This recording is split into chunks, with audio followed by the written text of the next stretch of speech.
SpongeBob, who often got into car accidents, actually got a bubble boat. He could drive it easily without a driver's license. The bubble boat could actively avoid all obstacles. SpongeBob even opened a driver's license school in Bikini Bottom. Even Mrs. Puff became one of his students. One day, SpongeBob took the driver's license test as usual. He drove wildly with Mrs. Puff in the examination room. And sure enough, he messed up the test, seeing his friends washing their boats. SpongeBob felt a little depressed.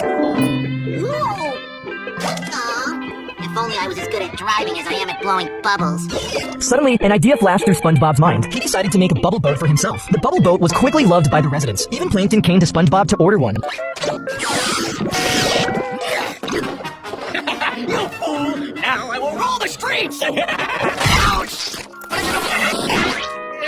But SpongeBob thought it was too slow to blow the bubbles one by one. He directly jumped into the soapy water. With just a gentle blow of his body, countless bubble boats were born. With the appearance of the bubble boats, Mrs. Puff's driving school lost all its students. Mrs. Puff was just about to drive out, but the residents driving the bubble boats were running amok on the road. The nervous Mrs. Puff accidentally ran a red light. She was soon stopped by the traffic police. Since her driver's license was taken away by the traffic police, Mrs. Puff had to go to learn how to drive the bubble boat. But when she arrived at the driving school, she found that the coach was actually SpongeBob. Soon the two of them started the on-road practice under SpongeBob's instruction. Mrs. Puff quickly learned the basic skills of driving the bubble boat for the test. But in the final road driving test, Mrs. Puff drove the bubble boat onto the highway and crashed into a bubble boat that was driving in the opposite direction. The sudden accident made Mrs. Puff grow countless times bigger. Countless bubble boats also gathered towards her and carried her to float towards the sea surface. The bubbles that came into contact with the air began to dissipate. Seeing the residents falling from the sea surface, SpongeBob could only try his best to blow bubbles one by one and use the bubble bed to catch the falling residents.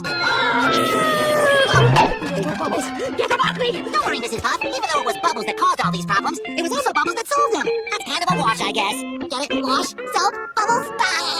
After this incident, the residents in Bikini Bottom were no longer allowed to drive the bubble boats. This meant that SpongeBob had to continue learning to get his driver's license. Oh, joy.